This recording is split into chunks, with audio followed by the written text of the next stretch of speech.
आरोपी जैनब फातिमा जो घटना के दिन से ही बदस्तूर फरार है, जिसके खिलाफ 83 की कार्रवाई विशेष न्यायाधीश SC/ST के आदेश से आज अमल में लाई जा रही है। आज इनके चल अचल संपत्तियों का हटाया जा रहा है। अगर इस कार्रवाई के बाद कोई भी व्यक्ति इस परिसर में अनाधिकृत रूप से प्रवेश करेगा तो उसके खिलाफ विधिक कार्रवाई अमल में लाई जाएगी।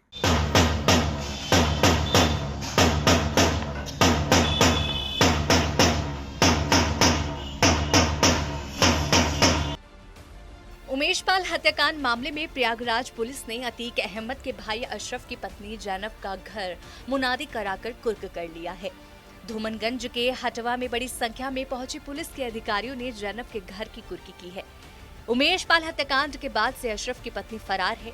हाल ही में जैनब सहित उसके घर वालों पर वक्फ की प्रॉपर्टी बेचने को लेकर मुकदमा दर्ज किया गया है। इससे पहले शनिवार को बमबाज गुड्डू और शूटर साबिर के घर की कुर्की पुलिस ने की थी। गुड्डू मुस्लिम के चकिया स्थित घर और धूमनगंज के मरियाडीह स्थित साबिर के घर की कुर्की की गई थी। ये कार्रवाई अदालत के आदेश पर की गई। आज ये 83 की कार्रवाई CRPC की जैनब फातिमा के विरुद्ध करी गई है। ये सल्लापुर में स्थित इसके मकान की ये उमेश पाल हत्याकांड में हमारी अभियुक्त है और अभी फरार चल रही है। तो हमने माननीय न्यायालय से इसकी 83 का आदेश प्राप्त किया था। उसी के क्रम में आज ये कार्रवाई करी गई है। ये वक्फ की जमीन है क्या? हाँ, ये भी एक प्रकाश में आया है जिसकी अभी पुष्टि हम कर देंगे। फिलहाल ये तथ्य आए थे कि ये वक्फ की जमीन है जिस पर इन्होंने कब्जा किया था। कितना एरिया होगा सर? ये एरिया आप देख रहे हैं सारा का सारा वक्फ का ही है और करीब बड़े स्तर पर इन्होंने ये कब्जा कर रखा था। उस पर भी एक अलग से मुकदमा दर्ज हुआ है मुफ्ती थाने में। जैनब पर सर कितने मुकदमे दर्ज हैं? जैनब पर करीब 3 से 4 मुकदमे अभी दर्ज हैं फिलहाल। ये इनका मायका है या इनका अपना निवास स्थान था? जैनब पर निवास स्थान उनका मायका तो हटवा है। यहाँ पे इन्होंने अपनी प्रॉपर्टी बनवाई थी, इसी में रह रहे थे फिलहाल।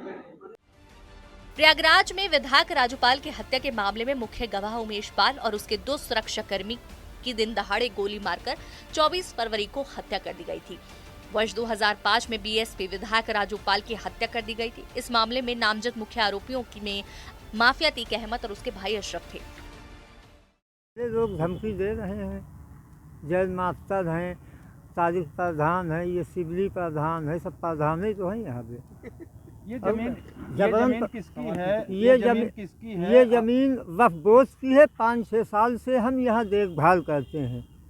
तो जब ये लोग ज़बरदस्ती बनवा रहे थे तो इसका हम जो मुतवल्ली है सैयद मोहम्मद असीम चौक में रहता है, तो उससे हम बताए तू पैसा वैसा सांठ गांठ करके लिया होगा, तो कहा जाने दो।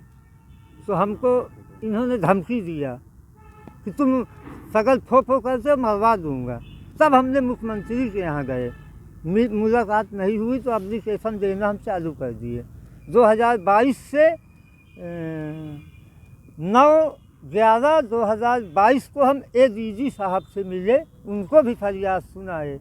आज भी फाइल वहाँ धरी है हमारी ADG साहब तो से। किसी ने नहीं सुनी आपकी? किसी ने नहीं सुनी। फिर सिर्फ हमारे फिर अभी 23/5/2023 को मंडल आयुक्त साहब ने सुना है, विजय विश्वास पत्र साहब ने, और SDM साहब हैं अभी। क्या हुआ फिर?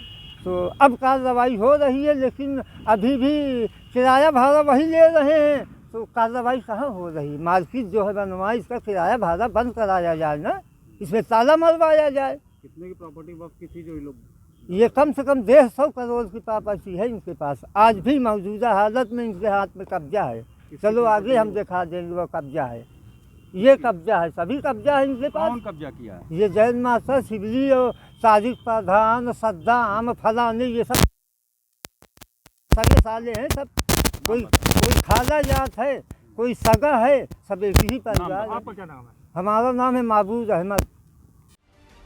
अतीक और अशरफ की 15 अप्रैल 2023 को मेडिकल परीक्षण के लिए जाते समय कलवीन अस्पताल के पास गोली मारकर हत्या कर दी गई थी। दरअसल रात में अतीक अहमद और अशरफ को प्रयागराज में मेडिकल कॉलेज के पास मेडिकल के लिए ले जाया जा रहा था। अतीक और अशरफ मीडिया से बात कर रहे थे, तभी 3 हमलावरों ने अतीक और अशरफ पर अंधाधुंध फायरिंग शुरू कर दी। इस दौरान हमलावरों ने कई राउंड फायरिंग की थी। इस गोलीबारी में अतीक अहमद और अशरफ की मौके पर ही मौत हो गई, जबकि पुलिस ने इस मामले में तीनों हमलावरों को मौके पर ही गिरफ्तार कर लिया था।